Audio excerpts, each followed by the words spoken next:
Live from the Washington, D.C. area, all empowered citizens need to know about intelligent use of resources, smart governance, inclusive communities, smart industry, and healthy, thriving urbanization. This is Smart Sustainability, the TV talk about shaping a sustainable future in the digital age with Nicolette, DeVidar. Threat to democracy, democracy in danger, dictators in the making, existential threat if Trump goes back in, existential threat if Biden is a day longer in office, etc., etc. We hear a lot of things about elections these days in democratic societies, not only in the United States, but also in other countries where elections have recently taken place or are about to take place. Now, interestingly, those that cry the loudest that democracy is in danger are the ones that behave the most anti-democratic. And they don't seem to notice, or don't want to notice. What's behind that? Is democracy entering Twilight Zone, a systemic crisis, too much disconnectedness between the political class and the voter? Or is it that mainstream parties or the two-party system are simply a thing of the past? Have democracies, the way we all know them in the West, reached the end of their cycle and become too corrupted? Our focus tonight. Welcome on Smart Sustainability. I'm Nicolette, DeVidar. First off, I hope you had a wonderful start into the new year. It promises definitely to be an exciting one. Now, democracy only works when the elected representatives understand that it's the people who are the boss. A truth that seems to have been forgotten more and more by both the people and the elected. Governments that have extremely low approval ratings, such as in the United States, Biden having an approval rating of 29%. In Germany, the government has an approval rating of 17%. And an opposition that is leading in polls. The governing parties more and more resort to exploiting judicial means to simply forbid the opposing party or take members of the main opponent off the ballot. We saw that with Trump in Colorado, when the primary candidate, the leader, the front runner of the opposing party, was simply taken off the ballot without an official sentence or even having been charged for the very reason he was taken off. Yes, they've corrected that in the meantime, but just the move in itself was telling. We see the same in Germany, where the government is exploring to forbid the AfD, the fastest growing party, the second largest party of the country, and by far the largest party in East Germany, completely. Moves of that nature, forbidding fast-rising opponents by exploiting the judicial side of a state, are moves that take place in autocratic states, not in democracies. Yet in democracies, it's where we see it. For reasons of saving democracy, as their propaganda slogans are often proclaim. The United States and Europe have called out other countries, like Bangladesh, for example, who had election on January 7th, so just last week, for going after members of the opposition in that way. The US even imposed sanctions for that. And yet, our democracy strongholds are doing the very same. It's different, you think? Why? Because Bangladesh is in the global south? Because we're the supposed leader of democracy and it's okay if we do it? No, it's actually not. And if we think this is different, then we have left democratic grounds already. And as many voices in the global south say, the United States has lost its right to lecture other countries on democracy. So what is a democracy? Now, artificial intelligence explains it like this. A democracy is a form of government in which power is vested in the people, who either directly or indirectly, through elected representatives, have the ability to participate in the decision-making process and choose their leaders. In a democracy, citizens have the right to vote, express their opinions, and participate in the political process. It is characterized by principles such as political equality, majority rule, protection of minority rights, and civic participation. The origin of democracy is actually found in Greece, where the world's first known democracy was practiced, in Athens to be exact. Athenian democracy developed in the 5th century BCE, but back then, all adult citizens were actually required to take an active part in government. Today, We practice a much more diluted form of democracy, where people think voting is their only responsibility, and then they give power to the elected people and don't do much else. The way we're going, though, we're being starkly reminded that it's time to learn what real democracy really is. By the way, democracy is not to be confused with Democrat or the Democratic Party. Real democracy requires people to be more involved, take part in the decision of the direction of the country and their communities, have a more active say in where our money goes, and also stop giving our own responsibility for the quality of our life or the economy away to the state. Because of the discrepancy in where our democracies are going, people are more and more coming to the conclusion that they don't see themselves represented in either one of the parties. Now, Gallup's recent poll showed that only 27% of Americans are identifying as Democrats, 27% as Republicans, and 43% as independents.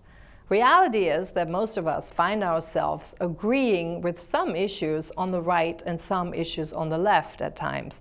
Now, in systems terms, when we see that checks and balances are increasingly bypassed, the judicial system is more often used to ban opponents or uphold power, that's a telltale sign that a cycle is coming to an end.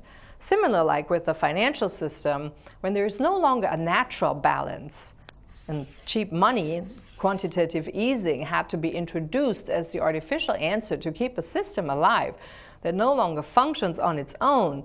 Well, democracies too are entering a twilight zone. Because when the state has become the superpower meddling in economics, education, social and religious life, and needs the judicial system to uphold or rule out aspects of normal political democratic life, the system no longer functions naturally. So the question is, what's next? Are we ready for more individual candidates, new parties, more democracy, more responsibility as citizens, and more involvement as citizens? Or are we simply watching to see democracy sunset? Discussing today is Richard Kiernicki, who ran for a seat in the parliament in Canada, Greg Vezina, leader of NODA, none of the above party in Canada, Lionel Poizner, leader of the Party for People with Special Needs, and the last one Nadine joined is a business coach, but she couldn't make it tonight. So with those three guests, welcome on Smart Sustainability. Great to have you on. Thanks, Nicolette. I'm going to start with the first question. What is democracy to you, Lionel? For me, I think there are several important aspects of democracy. But the primary definition, as far as I'm concerned, is really quite simple. It's the people are electing a representative to represent them to government. So their voices are being heard, and what they want is being told to government. And it is the government's responsibility to then deal with those issues as they're presented. It's definitely not what we have going on now. Okay. What about Greg? What's democracy to you? Democracy is an elusive dream that I've been chasing for the last 50 years. It's becoming more elusive every day. We've actually gone from politics where people could have debates and disagree and get on with their lives, to now people are so opposed to each other and the rhetoric is so ramped up that they literally threaten each other's lives because they have a difference of opinion. We've lost representative democracy. We live in a democratic dictatorship where we get to vote for a dictator every 4 years. That's what's happened to democracy. Yeah, Richard, what's your take on what's democracy to you, Richard? Well, I'd like to say that for me, democracy is a vehicle whereby the majority of the people win the right to do the things that they need to do versus the minority of people who are ramming down their own objectives down the throats of the citizens. And I think that that's part and parcel, sort of a two-way street, because we have overrepresentation in the government. And at the same time, I think we're underrepresented from a, let's just say from a legitimate perspective for the people. I think people have lost their faith in democracy. I think that what Greg and Lionel mentioned with regards to democracy, I think that's a lot better, just even in conversation, than it is in the sense of where reality comes from. I think we need a major shift in the way that politicians, for example, are compensated. I think we need to have new electoral processes put into place. And I think those processes need to be guided for the people, but inevitably for the benefit of all the people. What do you all three think is actually the biggest violation right now of democracy or democratic principles that you see? Because I heard all three of you saying that we're no longer living in it. So where do you see the biggest violations? I think the biggest thing that's happened in the last 50 years is we've actually lost the right to freedom of speech. Under U.S. law, affirmed by a Republican Supreme Court, under U.S. broadcasting, there used to be a law called the Fairness Doctrine. What the Fairness Doctrine meant was when you wanted to spout off one point of view, you had to give an opposing view to the other side. The nuclear industry didn't like that very much in the 60s. The Greens were complaining a lot about nuclear plants. And so Richard Nixon got rid of the Fairness Doctrine. Interestingly enough, President Obama had a choice to continue it, to bring it back in, or to let it die forever. And he chose to let it die. The Fairness Doctrine's death is the reason we have Fox News, is the reason we have extreme media, is the reason that a president of the United States has got 40% of the population believing the election was rigged. If you had a Fairness Doctrine, every time someone said the election was rigged, you would have to let the other side that has proven it wasn't have an opinion. So to me, the medium is the message became the medium is the massage. And the fact that we don't have opposing views is the greatest failure of all. Yeah, I would agree with that. I think the freedom of speech is probably one of the biggest losses, and to me, actually, that people don't even realize that this is what's going on. That's even worse. I think this is the biggest pillar. Richard, what's the biggest thing for you? Well, the biggest thing for me is, I think, compensation. And one of the things that I would like to see is, instead of these glorified politicians making excess incomes as well as benefits and pensions and things of that nature. And I think what needs to happen is they need to be brought back into an alignment with the general citizenry. So I might suggest that if everybody was on an average as Canadians, just for argument's sake, earning $50,000 or $75,000 a year, I truly believe that politicians should not be making more money, than what the position of the people is, because we're paying their salaries through taxation. So hence, we should have a right to be able to tell them how much money they're going to make and what kind of benefits they're going to have. And that runs for any realistic business in the world. So I think we need to reestablish this glorification of all of these things in Canada. We hear ramblings all the time about our NDP leader who's in politics for one reason, and that's to secure his financial future. I have an opposing view. Sorry. Okay, go ahead. No, sorry. I've been involved in politics since I was 15 years old. I've met very few people who went into politics who after the first term were the same person. You talk about the whip, Richard, they go to a meeting after they're elected. The whip says there's two things. First, you go raise $1 million for the next election. Second, you don't say a word about this party, because if you do, you're not running next time.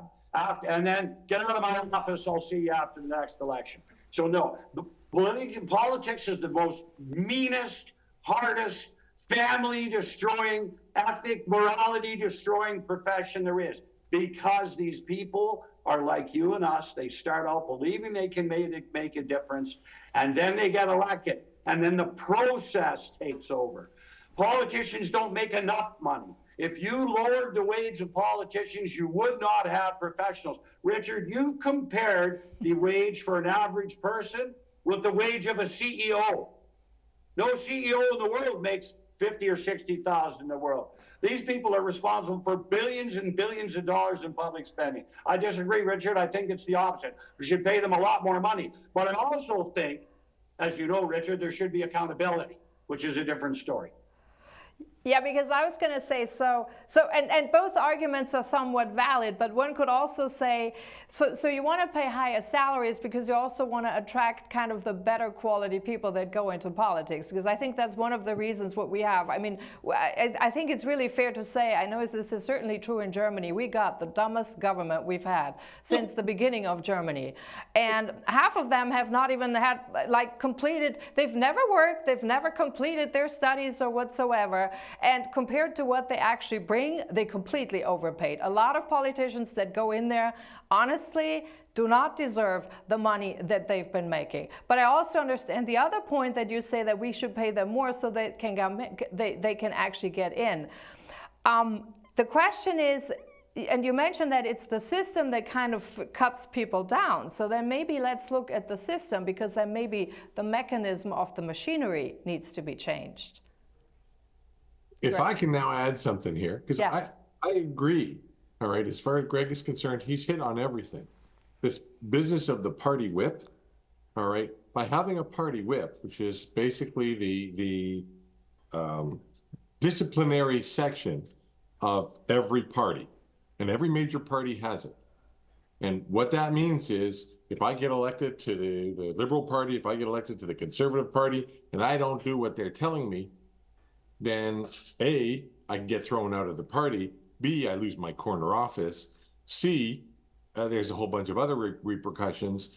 And so now I have to do what they're telling me, which is not necessarily what my constituents are telling me.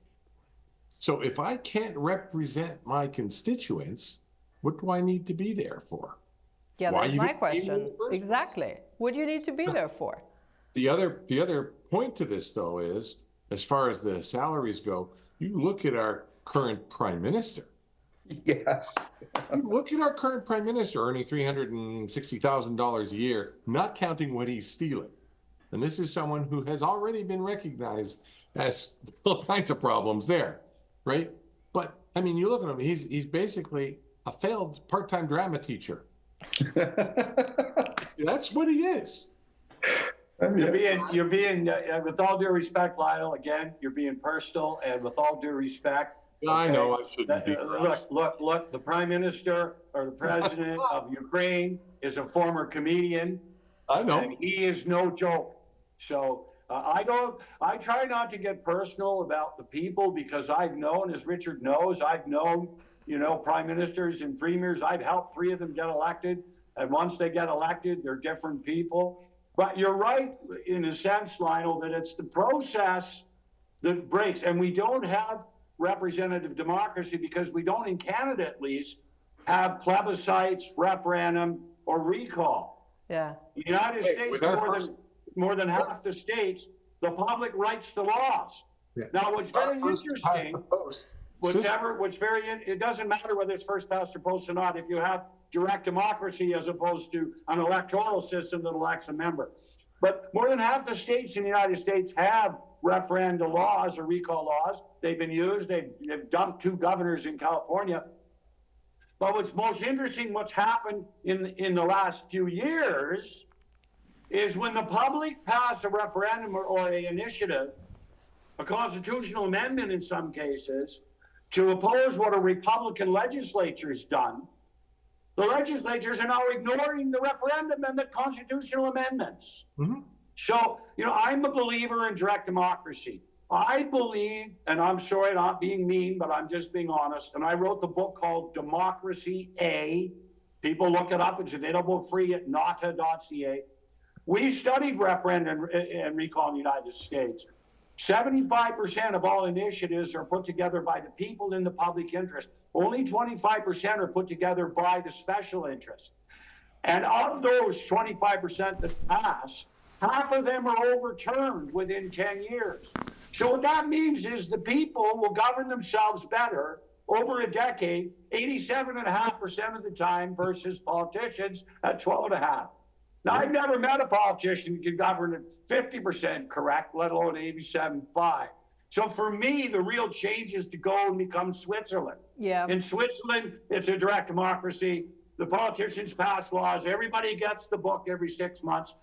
We agree with that. No, we disagree with that. No, we disagree. Yep. The public affirm or deny every law, and they get to write down the top 10 things that they want to vote on that the politicians won't let them vote on. So, for example, recently they've wanted for a decade to have a referendum or a decision on guaranteed annual income. The politicians wouldn't do it because they're afraid. So they got enough signatures, they got it on, they voted on it, it lost, end of story. But there was a resolution. And the thing about direct democracy is it gives you a resolution instead of playing politics. Sorry for the long answer. So do you think, Greg, that direct democracy would actually break the wheel of the whole mechanism of the system? Oh, absolutely. In Ontario, Mike Harris, who won a big majority promising to keep his promises, spent a year before the election saying regular politics is dead, dinosaurs, direct democracy is the way to go, and I will keep my promises. And he got elected, and he claims he kept his promises, but on the big things he didn't. The tax cuts for the rich he did, cutting welfare rates for the poor he did, but the rest of them, But the bottom line is, we went to committee. We drafted a bill. We had 100 of 103 MPPs in the legislature in favor of the bill.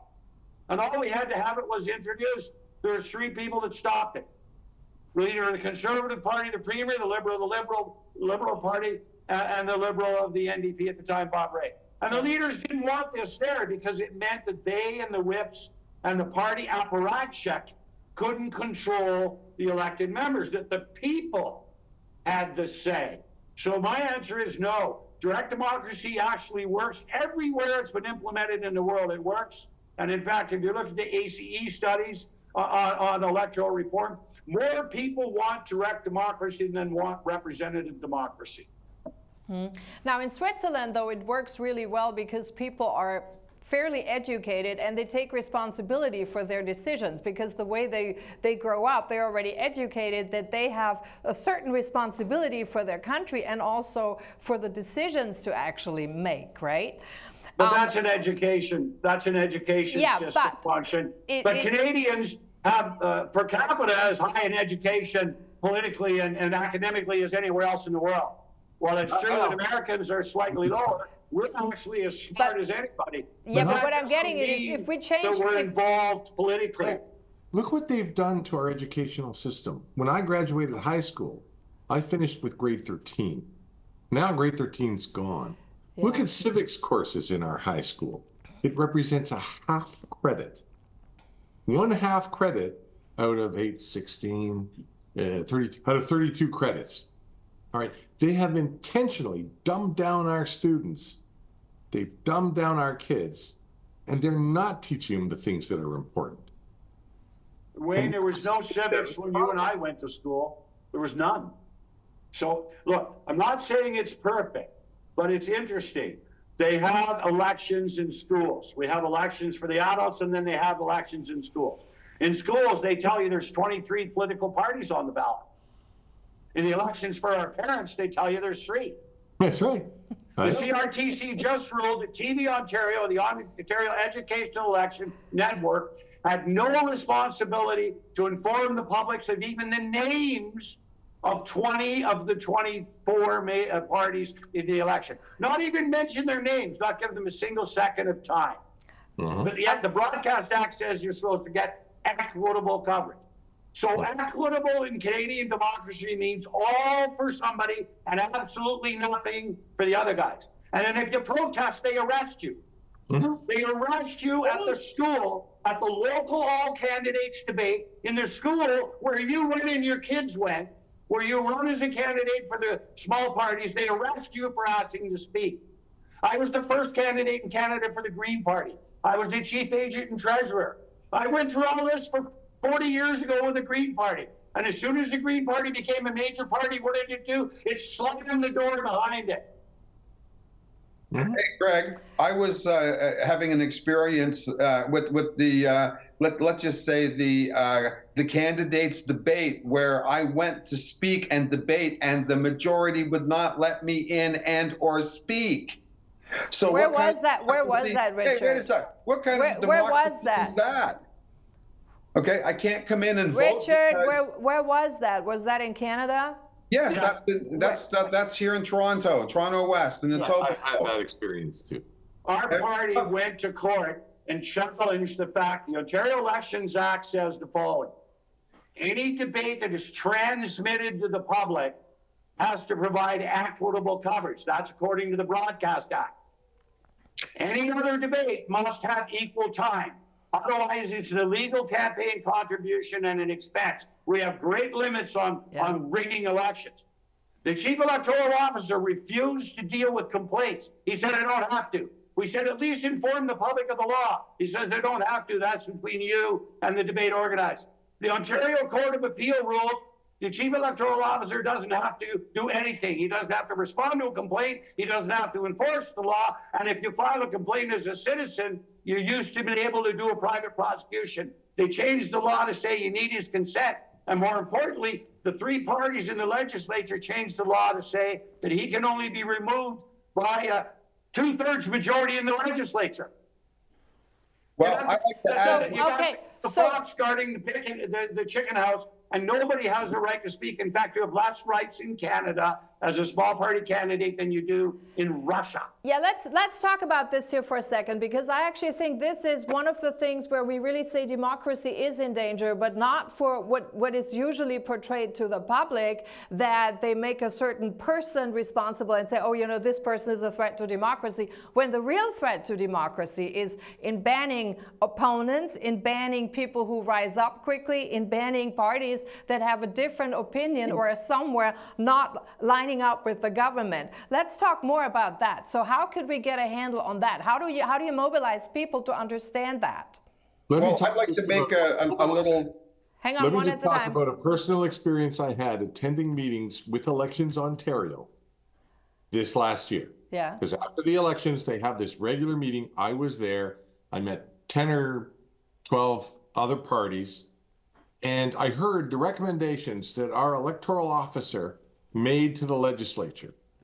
One of those recommendations was that in order to keep a party open, they had to run at least 20 candidates.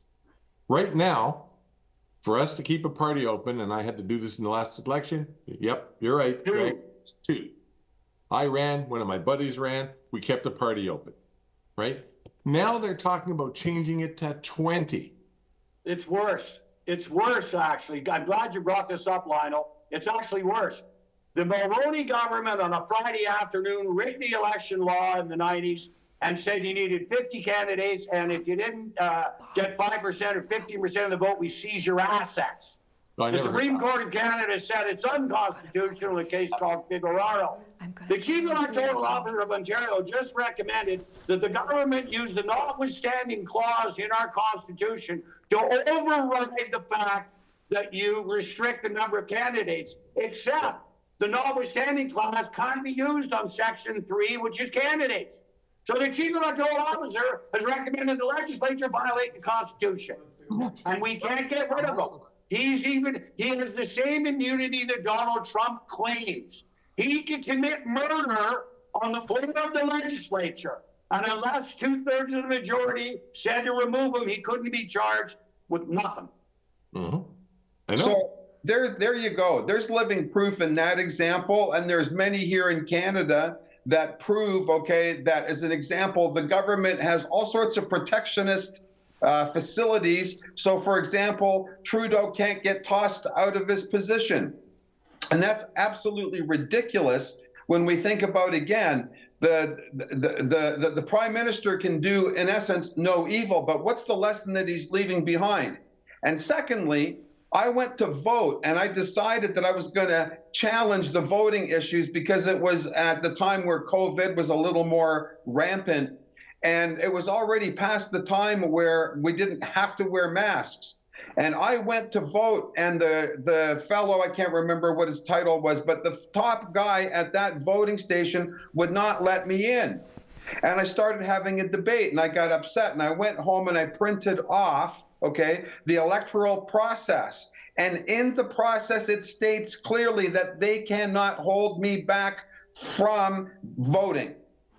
And they should make it easy, accessible. Voting day here in Toronto that time was a nice, bright, sunny day, and it was warm. When I walked back to the voting site, the police had arrived because the security guards figured that I might create a little bit more of a ruckus. And yet I didn't. I was very calm and peaceful. We enjoyed conversations with the police officers, and I went to vote. And the guy stood in my way as if he wanted me to push him out, which I would not do as a person who doesn't want to be considered an instigator.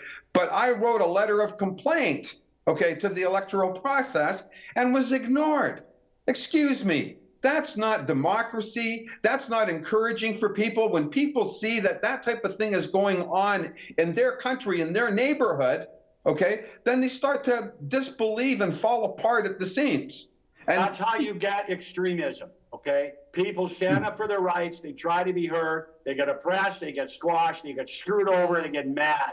Do you know the right to vote and the right to not have that interfered with actually goes back in common law to 1716 to a case called Ashby v. White. And that case, a police officer interfered with a guy going to vote. And the guy complained, and he went to the Supreme Court there, went to the Privy Council, and he won. And it was ruled that you cannot interfere with someone's right to vote. And yet the police and election authorities, the major parties, have people arrested. Here we just had a newsman arrested who was questioning the Minister of Finance. So we've lost our freedom of speech. We've lost our right to oppose.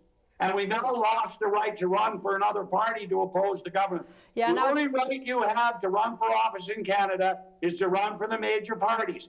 And if you run for them, you must sign a form. The Supreme Court of Canada said if you sign their form, they can deny you the right to run for any reason. So unless you agree to their form, you can't run. But if you sign the form, they can deny you the right to run because today's Monday. So you're saying, and I heard you say this before, we live in a democratic dictatorship. So what I'm hearing all three of you is saying that we don't live in a democracy. None of us. And you don't in America either. It's even worse in America because it's a third party in the United States. When have you heard one of them? Okay, the League of Women Voters was set up because the broadcasters could not keep everybody off debates. So they organized a third party, the League of Women Voters. And oh, wait a minute, well the leaders of one of the smaller parties is a woman. Well, the League of Women Voters doesn't care about women party leaders or women's issues. We care about protecting the two major parties. So in fact, it's even worse in the United States because you can't break through. At least in Canada, in some provinces, we've had them break through, and particularly in Quebec. In Quebec, on Monday, a new party is born. On Tuesday, it's the opposition. On Wednesday, it's the government. We've literally had parties go from absolutely no candidates to a majority government in 2 elections. But you're not going to do that under federal election law, and you're not going to do it in the U.S. Under the U.S. two-party system. I know. So let's talk about the party system. The party system, and when you look at where we're at, when you look at where people are, and I think there's a huge discontentedness with the whole process right now. We see it like that's where a lot of the problems actually are coming from. So when you look at the two-party system, most of us are kind of somewhere in the middle, if we're really honest. So we can't really say like we're here or we're here. So is the time for the political parties over? You won't, I don't mean to take the hog the screen here, but you won't break the two-party system because of the money. Okay, America has gone so far down the road. Canada has campaign expense recipients, contribution expenses. There's still a little bit of screwing around. But in the United States, the rich buy both parties. They buy the candidates for both parties. They buy the primaries for both parties. It doesn't really matter who gets elected in the United States. They're going to get, the corporations are going to get their tax cuts, and they're going to cancel Medicare. So what's the solution? In America? In Canada. 1776 is the solution in America. What's the solution in Canada, Greg? The solution in Canada. You know, I hate to say this, and I hate to say this. And this solution, believe it or not, works for this election only in both Canada and the United States. I am a conservative. I have always been a conservative. There are no conservatives. Conservatives believed in fiscal accountability and social responsibility. Okay. Today, conservatives believe in tax cuts for the rich. We don't give a shit about the deficit. And even though it costs twice as much to throw the poor or the mentally disabled out on the streets than it would cost to feed, clothe, and house them, today's Republicans say, God save me here to punish the poor. Okay. So Conservatism today is evil. Liberals are crooked, are crippled. Criminals, liberals will leave the cupboards bare. But conservatives today, no. They'll steal the cupboards, they'll steal the plumbing, they'll steal the wiring, and then they'll take the roof off the house, and then they'll have the place declared. But so maybe you don't want to use. What's the solution? So maybe you don't want to use the label of conservative anymore. A unit. What's the solution? Maybe, hang on a second. Problem. Maybe you don't want to use the label of conservative or democratic then anymore, whatever it is. Let's talk about solutions. What is a solution? I'd like to put a solution forth that if a political party does not gain its majority government and needs to rely on another government to support them, the second party that comes in to support them should not be restricted to the second party. It should be allowed for all of the other political parties in fair representation as to the numbers, and bring those people on so we don't have this effect like the NDP partners up with the Liberals and there's nothing anybody can really do about that. But if we brought in the Conservatives and the NDP and the Green Party and some of these other parties to sit behind the elected minority, then we're going to have a broader aspect, okay, of putting politics more back into the hands of the people. And that's where it belongs. That's what we're here to discuss. We're here to discuss what's wrong with democracy. I'll let.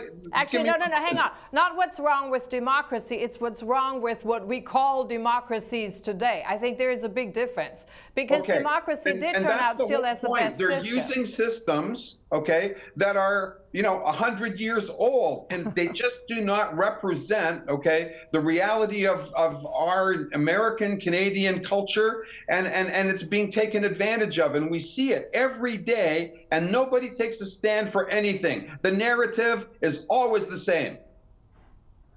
Okay. That's why Lionel, you're very quiet. I need to bring Lionel here on. What's your response on that? What's a possible solution?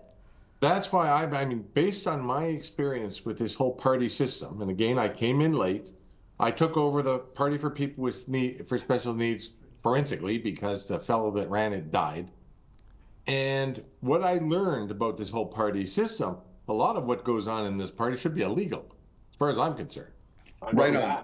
Okay, but let me ask you, all three of you, isn't it up to the people? I mean, what does it take for the people to actually understand that maybe if we want to have more individual candidates and less the party system, wouldn't it be up to the people to make a stand for that? Yeah, voting an independent.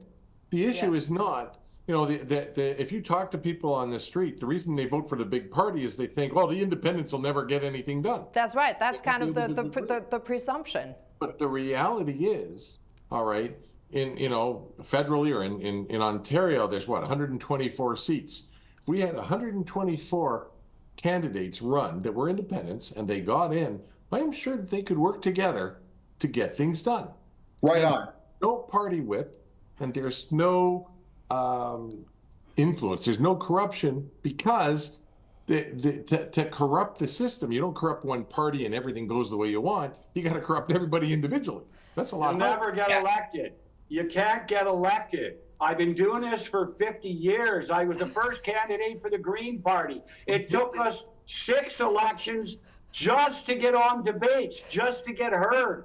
It takes a lifetime. Yeah, but if we sign up, if we buy into this idea that you can't get elected that way, nothing ever changes, and then we're stuck with a party system that just breeds dummies. Yeah, we did get one independent elected recently. And I'm not saying it's easy. All right. We have something now that they didn't have 100 years ago. All right. We do have other ways of communicate where we don't have to depend on mainstream media. Yes, exactly. And if we leverage these things, yeah. we have the possibility of being able to, let's call it, hack the system. All right. But it's not going to happen if we just keep doing defensive voting. I got to vote for Pierre because otherwise Justin will get in. All right. Absolutely. It doesn't matter which one gets in. They're both the same. I agree that in some sense it doesn't matter who gets in, but I don't agree that the public is engaged enough in order to use the small party system or the independent candidate system to make the change. They're not I'd like to give you the example of what happens when you try and do it within the parties. The Liberal Party promised in the 1905 election that if it was elected, it would introduce proportional representation. Yeah. And then it got a majority. Pierre Trudeau said in 1981, when he had no members from the Winnipeg, from Manitoba border west, that we should do proportional representation. And he actually offered Ed Broadbent to deal. Ed Broadbent refused to support it because he would have lost a few Saskatchewan MPs. He would have got them all over the country, but he lost a few there. He didn't do the deal. A guy named Justin Trudeau, after years and years and years of Liberal Party policy, members voting that the Liberal Party run on proportional representation, he said 2015 was the last election under first past the post. But more importantly, the Liberal Party introduced 42 democratic reform resolutions, including end of the leaders' control, end of the PMO control, free votes, et cetera, et cetera. Not one of those was passed once he won his majority, and he killed electoral reform. So, but we do live in a different time. But we do live, I hope we do live in a different time, and people hopefully get the message that it really is time to listen more closely and not accept the status quo. On that note, I'm going to have to end it here because we're already out of time. I will love to actually continue this discourse because I think there's still a lot to talk about and see what's actually next. How are we going to tackle that? How do we reach the more population so people in general get a little bit more involved with politics? Thank you so much for coming on. I'll tell you one way. I'm going to have to leave it at this. Thanks so much for coming on. And for you, thank you so much for watching at home.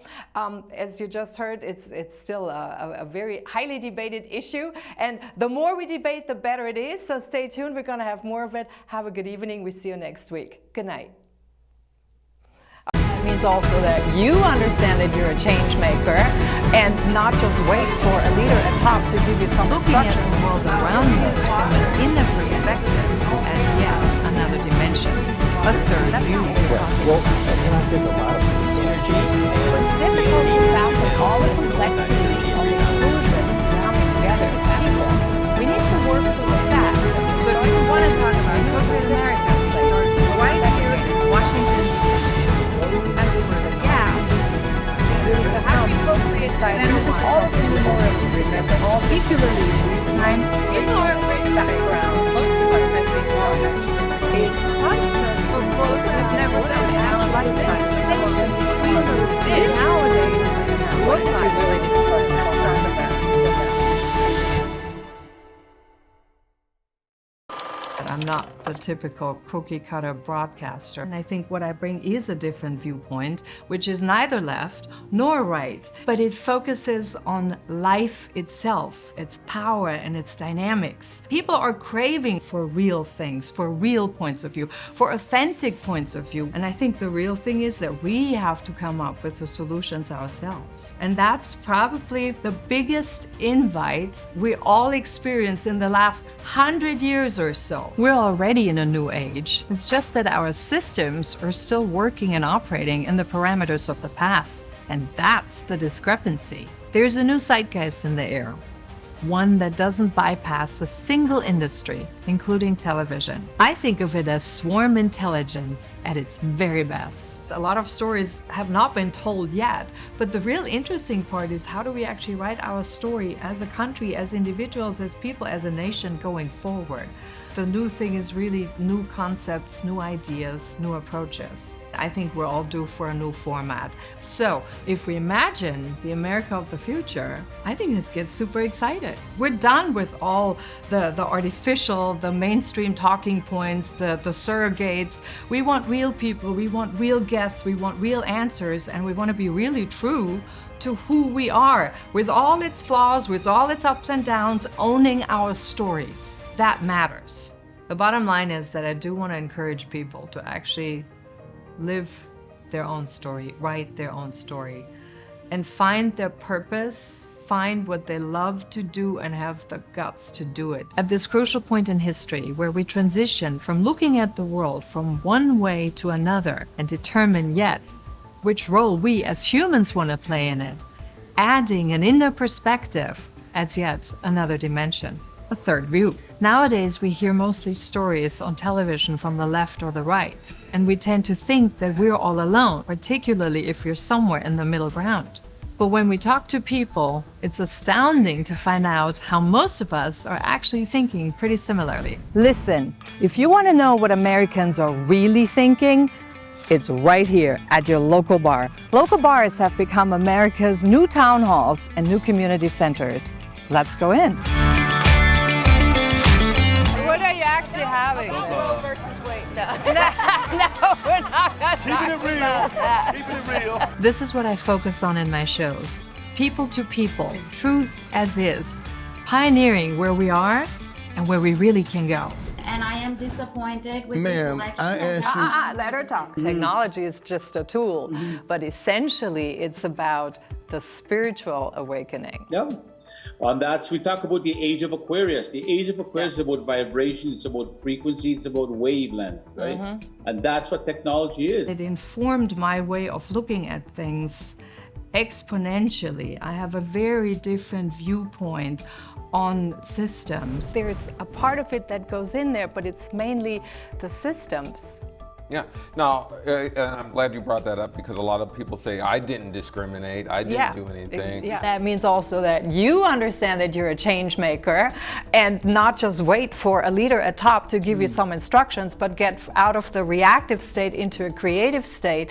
That's when we actually collectively tap into this humongous pool of power that we haven't tapped into yet. Right, and so that goes right to the heart of the book. To me, reform looks more like repackaging, but that's not what we're talking well, about. And I think a lot of police officers think of reform as something's wrong with them.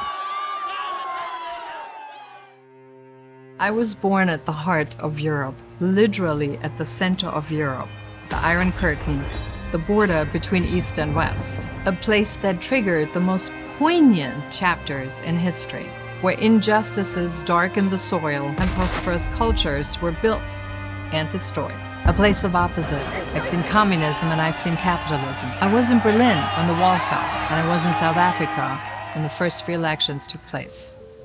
America, too, is on a path of soul-searching, along with millions of us that are doing the very same thing. We're trying to figure out who we are, what we're made of, what we want to do, what we don't want to do, and actually who we are not. I was drawn early on to making sense of polarization, seeing that two sides are not really that far apart. I love to engage viewers to become active participants and co-creators. We haven't talked about the sustainability for gender equality going forward. Obviously, Peggy, it's really difficult to sort of have a sustainable strategy when you have areas where you have cultural difference, different values, etc. Very, very quickly, what are some key things we can consider about that going forward?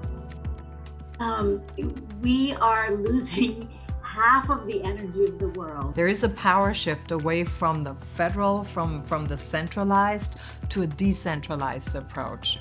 And how do we tap into a community if it's decentralized? And how do we actually empower people in those decentralized communities? How do we give power back to the people in a way? I talked about this because I see a new format in how we can do that, how we can empower local communities, kickstart local economies, increase people's purchasing power in times of inflation. They are real world shapers. We all are. It's time to stop giving our power away and start co-creating. We need to let our governments know that we can show you how to do this, because we are actually contributing. Yeah, but that actually brings up a really important point, because I think to me what the most important thing about this is that you come up with a different initiative and bypass all the holdup that governments are doing, all the backdoor negotiations and things like that, which then really goes into the point when we come up and we put our collective intelligence together, that we do have the power to make the changes. The human potential is huge. We're only using about 10% of our capabilities. It's time to bring out more of it on a massive scale. I think America has done really well in its own, and I know it can be debated, but it has been really successful in bringing a lot of different people together. You cannot see this in any other country in the world.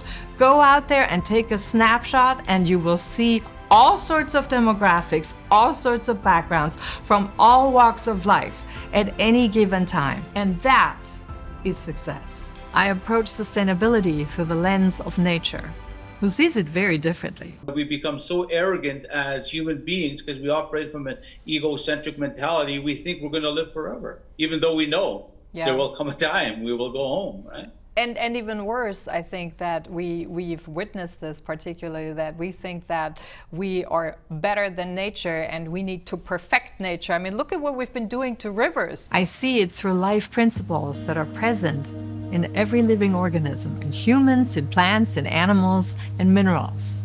We all share the same life principles.